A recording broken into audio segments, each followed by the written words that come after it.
Hello everyone and welcome back to my channel for episode 8 of Dark Fun in the Dark Sun, also known as the one where it all ends.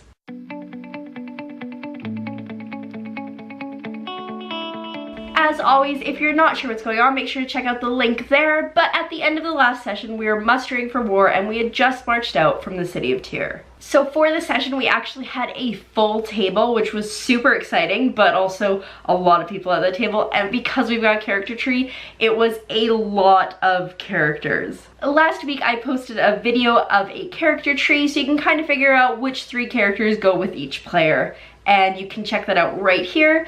But I'm gonna go over them briefly here, who's all playing. So because we had all 6 players, we had all 17 characters. So we had Salantithius, Raylin, and Sage, Drudok, Halvar, Najila, Dono, Eighth Wonder, Dusky, Vashti, Kadan, Regal, Nibbles, Little Jenny, Kilvig, and Lord Jackhammer and Shoji. You can see how it gets a little confusing, so that's why I did do that character tree video. But it's really great to have all these characters as an option as we were heading off to war, because everybody's got their own little skill set. So we're getting ready for another day of marching when we get summoned to Rickus's tent, and he's concerned that the Templar aren't to be trusted. And I mean, that's partially because he's a gladiator and he was a slave, so I can see why he doesn't really trust the Templar, but we do have Shoji with us who was a Templar and he seems pretty legit. On the other hand though, Shoji keeps arresting Templars, so Anyway, Rickus asks that when our patrols come in and report what they've said, because we're on scout duty,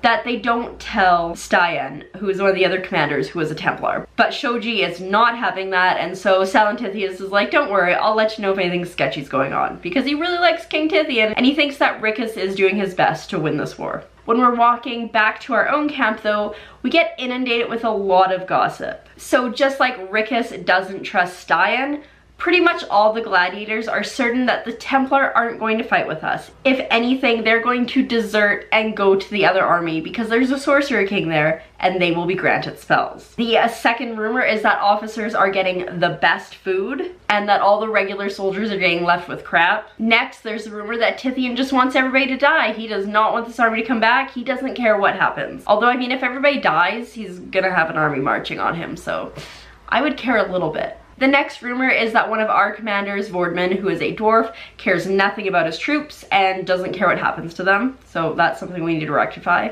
And finally, another one of our commanders, Urvitz, apparently was withholding water because somebody didn't salute properly. So we're not even on our way to war yet and we have all these rumors and this tension. So we need to go figure out the truth and fix this. So first things first, we decide to send Regal to go talk to Vordman to ask him like, why don't you care about your troops? So Regal goes up and he goes, I heard you don't care about your troops. And Vordman says that is absolutely not true. I care a lot about my troops. And because Regal's a half giant, he's like, okay, cool, and just leaves. And I guess that was the end of that rumor. So next, Salantithius, Drudok, Lord Jackhammer, Eighth Wonder, Kilvig, and Kadan all go to the Tirthani camp to ask Urvitz, like, what's going on? We heard that you're not giving your soldiers water. Well, we get there and there's a huge commotion going on. There are 5 very sickly looking soldiers being restrained by 5 not so sickly looking soldiers. And what we find out is the 5 that are being restrained were trying to desert. But Urvitz is looking mighty plump and we confront him about that and he's like, they have to earn their right to food and water. So if they're not gonna do that, I'm just gonna eat all the food and water. Which does not sit well with Lord Jackhammer because Lord Jackhammer is all about production and not hoarding food and sharing stuff. Like, he's a socialist for sure. So even though I'm not sure if we had the authority to do this, I guess we are aides to Shoji. Lord Jackhammer strips Urvitz of his title and then we need to find someone new to command these troops. So we're trying to figure out the best way to pick a commander when the idea comes up that they should just have to arm wrestle with Lord Jackhammer. If they can beat him, then they can lead these troops. It was then that we remembered that Lord Jackhammer's roommate from in the slave pits, named Argus, had actually beat Lord Jackhammer at an arm wrestling match. So like, why not go get him? So Lord Jackhammer goes off, finds Argus, and goes to Argus's commander and goes, listen, Argus is on my crew now, which is like the thing that Lord Jackhammer does. So we bring him back and like, here you go, these are your troops now, but we still have a couple things to deal with. So there's the 5 deserters who we don't want to kill because like we need the troops. but we also need to punish because they were trying to desert even though the circumstances were that someone wasn't feeding them. So we fed them and gave them water and put them on latrine duty. But then there was still Irvis, and we had to figure out something to do with him. But Lord Jackhammer already knew. See, one of Lord Jackhammer's lifetime goals is to hire someone to oil up his body because he wants to be like a WWE wrestler. And so that is Irvis's new job. He is going to just oil up Lord Jackhammer's body. That's a thing. And so there were still those other rumors going, but we actually already had our gladiators training with our Templar. So at least in our troops, Gladiator and Templar were getting along completely fine. And so we wanted to demonstrate that to other people. So hopefully it's like one of those lead by example things. So the rumor about officers having the best food, in our troop we made it so that the officers and the soldiers all ate their meal together so everyone could see that everyone was getting the same stuff. And with people thinking that Tithian wants everyone to die, Salentithius, who's good friends with Tithian now somehow, was going around saying, Tithian loves you, Tithian thinks you're great. And I'm not sure if that really helped much, especially because Aegis, Tithian's friend from childhood, was like, yeah, you know, I think Tithian would be okay if everyone died. Thanks, Aegis, you're not helping. So we continue to march, and now we are on day 3. We are out into the tablelands, and we are further than most of the free people have ever been from Tyr. They are not used to this geography. It's like very compacted and terrible, basically. And the training of our troops are complete, so the Gladiator and Templars are now all trained to the same level, and so they join our scouting patrols. And I think we had something like 28 scouting patrols of 7 people each, which is pretty great. So we've got our flanks covered. Day 4 comes along, the terrain changes yet again, so it's a little bit rockier. And that's when Salentithius remembers this little place called Freedom, which was founded by slaves. Well, in Welcome to the Dark Sun, we found it by accident. There was an earthquake and we fell through the ground and we discovered this intricate cave system. And we had actually been on our way to clear out these ruins of some people that were squatting there. And it turned out they were former slaves. So we were like, hey, we've got a place that you can live. So we like brought them there and they renamed this place Freedom. And so we sent out Charles and Doug, also known as Aramis and Chichikaran, and they went as an envoy to see if we get any of the slaves to come fight for us. And while it's likely that they won't be found where they are, they probably trade more with Tyr than they do with Urik just because Tyr's a free city. So then day 5 rolls around and Rickus calls for us to halt. So we're not moving forward anymore because we're afraid that if we keep going on the road, we're going to miss the army and we need to figure out kind of where they are so we can start marching the right way. But then a member of one of our patrols comes back. He is dusty, he is dirty, and he is caked in blood. His name is Cyrus and he's a gladiator. And out of the 7 people who were in his patrol, he's the only one to have survived. So he came back to let us know that they were accosted by Gith raiders, 15 of them, and they managed to kill them all, but everybody else succumbed to their injuries. The Templar that was in that patrol group was named Lycius, and he actually threw himself in front of a spear to save Cyrus. So for people who didn't think that gladiators and Templar would get along or that Templar would fight, now this is a moment for us to say, hey, look, they're working together and they're willing to die for each other. So we threw a great funeral for Lycius. I mean, as much as we could because we're getting ready for war. And we promoted Cyrus to be one of the commanders of our troops. Shortly after that, some more scouts come in and they say that they've seen something on the horizon. And we can actually look out and see that there is like this huge cloud of dust coming towards us. Now we don't know if this is scouts, if this is the army, what this is. So we put together a small scouting party so we can go out and figure out what's going on. In our scouting party are Lord Jackhammer, Nibbles, Raylan, Regal, Dono, and Drudok. And so we get out there and we find that it's actually a caravan being pulled by mechalots. So we do some insight checks on them to see if they're legit or if they're like a Trojan horse kind of situation. But they're not, they're all good, and they just want to sell their wares. And the wares that they have are metal weapons, which is pretty awesome. So we buy a metal great axe for Lord Jackhammer from this Captain Kazul, and we ask him if he's seen an army. And he's been on the road from Alturic to Urik, and now he's coming to Tyr. And on that road, he did not see an army. So now it's definitely confirmed that they are off-road. These merchants have no interest in being a part of this war, but they do want to sell their weapons to us, so we let them go past. When our group turns around and heads back to the main army, we find that Charlie and Doug have returned, and they've returned with 6 people from Freedom who are willing to fight with us. Which is perfect because 6 people got taken out by those Gith raiders, which means we're back up to our numbers, and that's fantastic. So day 6 comes along. Rickus still doesn't want to move. He does know that we have to go off-road, but he kind of wants to figure out exactly where we need to go. A patrol comes in and said that they saw a bunch of mounds in the desert, and so we decided to put together another scouting party to go check it out, see if there's anything hiding behind there, and also potentially see if we can find the army.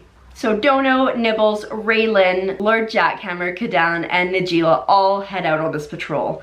And because Lord Jackhammer can't ride in a chariot and we want to take a chariot, he's dragging one behind him that has Dono and Nibbles in it, because that seemed like a good idea. Our biggest fear was actually that he was going to use it as a weapon later and then we'd be out of chariot. But that didn't actually happen, so all was well. So that's one chariot, and then the other one has Kadan and Najila, and then Raylan wild-shaped into an arrowhawk so she could kind of survey everything from above. And eventually we go over these hills and we find this wadi, and in the wadi there are 15 soldiers. It looks like a scouting party. So Raylan comes back, she conveys that information, and then we all move forward to attack. So they have 15 armed soldiers, and then they have a Defiler and a Templar. Super fun. Fortunately, our elves are pretty hardy and pretty helpful, so between Raylan and casting Ice Storm, which we kind of reskinned as Gravel Storm, and Dono with his amazing archery skills, we took down the Defiler pretty quickly. Lord Jackhammer unfortunately can't move close enough to start beating anybody here, so he just picks up Nibbles, who's a halfling, gets as close as he can, and throws her at the Templar, which was pretty effective. And also it got Nibbles into the game. So the Templar retaliates by putting a hold person on Lord Jackhammer and then telling 3 of the scouts that they need to start booking it back to the army to let them know that they have found the Tyrian army, the Crimson Legion. Well, we can't let that happen. So fortunately, Najila, our Scion, was able to use Detonate and just like blew up those 3 guys and another 3 guys. So that was fantastic. Scions are amazingly powerful. To counter this, on Raylan's next turn, she put hold person on the Templar, and that was pretty much the end of it. It didn't take too long for us to kill pretty much all of them, but we did leave one alive because we wanted to question him and kind of figure out where the army was and how many of them there were. So he doesn't want to tell us the truth, obviously, because he's trying to protect the army. But that's when Nibble steps in and goes, I was there the other day when Vashti was interrogating someone. I can do this. Lord Jackhammer, can I have your axe? So Lord Jackhammer gives her his axe, but she's so tiny that it's just like thump, and so she's like, well, can you like hold this up and then like drop it and like I'll hold out the arm? And then Lord Jackhammer's like, well, do you want me to just like drop him on the axe? Maybe that'll work. And so they stop and they ask him like, do you want an axe dropped on you or do you want to be dropped on an axe? And that's when the guy's like, listen, I will show you the way. Don't eat me, please, weird halfling, and also please don't cut off my arm. So we're like, all right, that works. So we're moving along. I cast Pass Without Trace on us so we can avoid being seen. And finally, around nightfall, we get to where the army is. After a quick approximation, we realize that there are about 10,000 people, which is 3,000 more than we are. And so with that information, we head back towards the Crimson Legion to let Rickus know and the other generals what we're up against. So after we convey our information, all our characters go to sleep because they're pretty tired after like going for an entire day. And in the morning, we get summoned, and Rickus, Styan, and Jazala have come up with a plan. Because we now have the upper hand on the Urikite army, they're going to send their troops towards them, do a pincer attack, and just hope they manage to get them all. The only flaw in their plan are the scouts, because if the scouts see the army coming, they're done for. So the plan is to have us and our troops, so our like 240 men, go out, collect as many scouts as we can, and lead them away from the main army. Basically, we have to be big, we have to be loud, and we have to be large, but not so large that they think we're too big of a threat for them. So this is the plan that we come up with. There's a ravine area nearby, so it's kind of got like walls, almost a U shape. It is open at the back, and then there's a couple other rock formations. And then along the side, there's like a dry gully. So the plan is to send about half of our characters there with the merchant soldiers, so the ones that can build and dig and create trenches and all that kind of stuff. Set that up, also like set up like fake tents in the back so it looks like the army's behind there.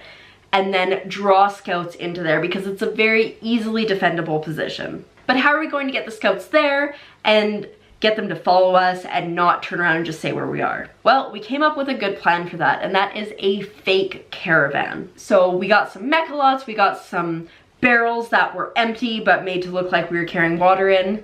And we sent about 100 troops with that, including half of our characters. Also, Aegis had given us an extra 50 troops, which was great. So we're at about 290 troops total for this exercise. So the parties diverge. The one set goes to the building and the setup, and the other one goes to try to snag themselves some scouts. Well, as they're going along, they come across a scouting party, but this scouting party is way bigger than it was before. It was 15 people before, now it's 50 because they lost a scouting party. And so now they want to make sure that they're beefed up so that they can get any intel they need to get back. The caravan people act like they're super freaked out that they've seen these scouts. And so the scouts start to pursue, not like crazy pursuit, but they're following us. And as we continue to go along, we see another scouting party. So they get together, and I guess their commanders decided that following us wasn't the best idea, so they start to pull back. And so we're freaking out because we need to not only have these scouts not go away, but we still need to collect more. And so we start to mock them like, oh, you can't even take on a caravan, how strong are you guys? And it works, and they start to follow us. We're still like making this large loop before we go back to the ravine because we want to collect more when we pick up another 50 scouts. So at this point we're like, that's a lot, but maybe we should see if we can get more. And as we're going along, we run across a scouting party of 100. So now we've got 250 people on us, and the 100 are coming pretty strong. And that's about the time that we just start double timing it back to the ravine. So when we get back to the ravine, Raylan's at the front because she's cast a lot of magic, and she's like, listen, there's hallucinatory terrain here. It is hiding trenches and hard to pass ground, so be careful. We like lay down boards so that the troops can get over the trench. And so we set up with some archers and ranged attack people up on the ridge, as well as some of the workers who are going to drop rocks and stuff down on anyone going past them. And then across the trench, we've got about another 75 troops, and they are ready to attack anyone who somehow manages to get over the trench. And they're backed away a bit from the trench, so it looks like they're advancing, so nobody knows that the trench is there. And then in that gully that I mentioned earlier, we've got about another 75 troops, and their plan is to wait until everybody comes into the theater and then close them off from behind, flanking them. So first things first, about 100 troops race forward and 150 stay back. And those 100 troops that are rushing in are all wild halflings from Urik. And people on our side start to freak out. So we're trying to bolster them and be like, we can do this, we've got this, this is our chance to shine, like let's fight for our freedom, all that stuff. And when the halflings come in, they get like super slowed down by that rough terrain because they didn't see it. And then a lot of them fall into the trenches. So seeing how successful we are, our troops are really hardened and they're like, yeah, maybe we can do this. So the halflings are going down pretty good.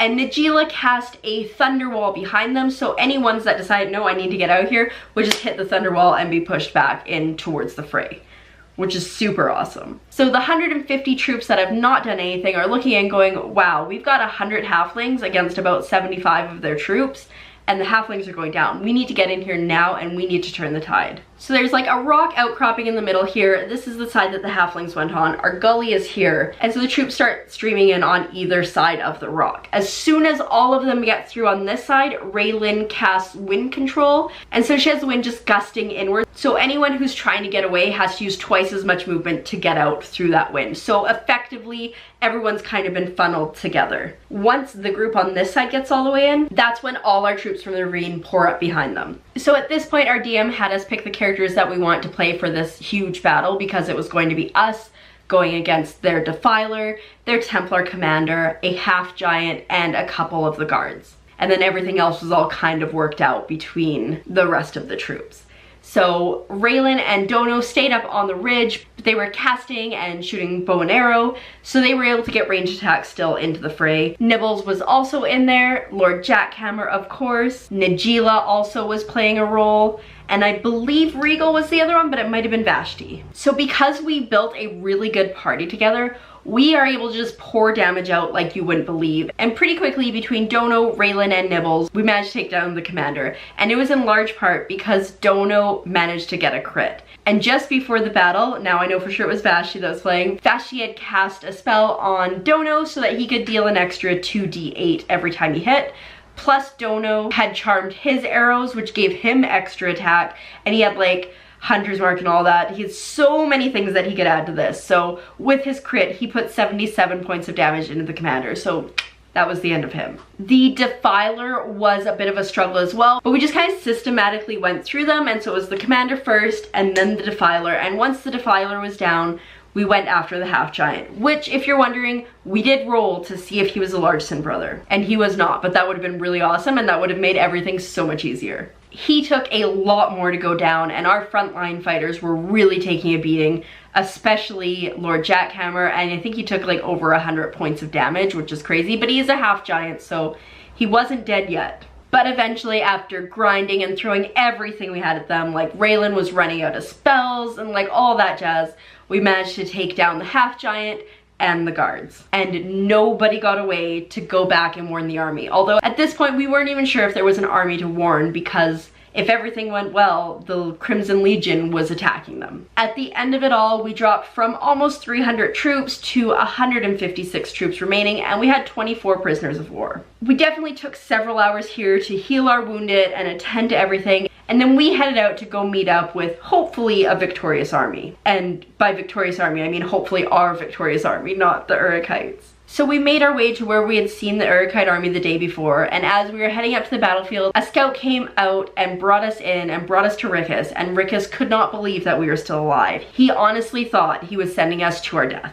And it was really touch and go for them too, but in the end they managed to be victorious because the scouts hadn't alerted the army to their coming, so their attack had been a complete surprise. At this point, Rickus is like, I want to continue on, I want to go to Urik, and I want to take down the Sorcerer King there, like we're right here. And Styan agrees, and so the Gladiators and the Templar want to go, but Aegis is like, the free men and everyone else is not going with you, they've done more than their service, so they're going to go back to Tyr. And so that was the end of that campaign. We saved the city of Tyr from an attack of the Urukites, and we had a fun time doing it, I would say. I hope you enjoyed following along with the Road to Urik campaign, and now that we're at the end of the video, we've got a few little housekeeping things that we're gonna talk about. So I'm actually going away for the summer, so I won't be able to play D&D every week, which means that unfortunately for the next 7 to 8 weeks or so, there aren't going to be any Dungeons & Dragons updates on this channel. But I will be back sometime at the beginning of September. Because I wasn't going to be around to play though, I did come up with stuff for my characters to do. So that night of the victory, while we could see Urik in the distance, we could also see the volcano. And so Raylan, armed with that knowledge now, is going to go find Nebuchadnezzar to repay the debt for him helping us during the battle, and let him know where the volcano is, and go with him to try to find the moon gate. Salentithius is actually going to continue on with Rickus and Styan to get to Urik, because he's going to go find Dakos and his family and bring them back to the city of Tyr. Now that the city of Tyr is free, Salentithius wants to bring his friend back home. And then Sage is going to help with battlefield cleanup, because she's a cannibalistic halfling and she wants to just eat a bunch of things. It turned out, however, that it didn't really matter that I came up with stories for my characters after this, because it looks like we're actually going to be leaving the Dark Sun campaign for a while. Everyone at the table has shown a strong interest in going to Birthright, so it looks like they're going to start on Birthright. So the next videos in September, when they start back up, will likely be about Birthright. And I have no idea what Birthright is, other than a little bit from my campaign before. We were playing Planescape, and my character became a regent, so I got a little bit of a glimpse into that. But yeah, I think that's all the housekeeping stuff. I want to say thank you very much for coming along on this adventure, as I learned about Dark Sun and played it and really came to enjoy it. And I hope that you'll still be around in September when I start posting videos again, likely about Birthright. And with that, I'll see you next time.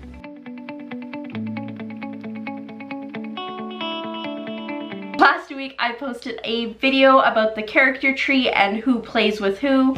No, it just sounds inappropriate. And so with the rest of the gossip still out there, we actually, oh my god, my voice.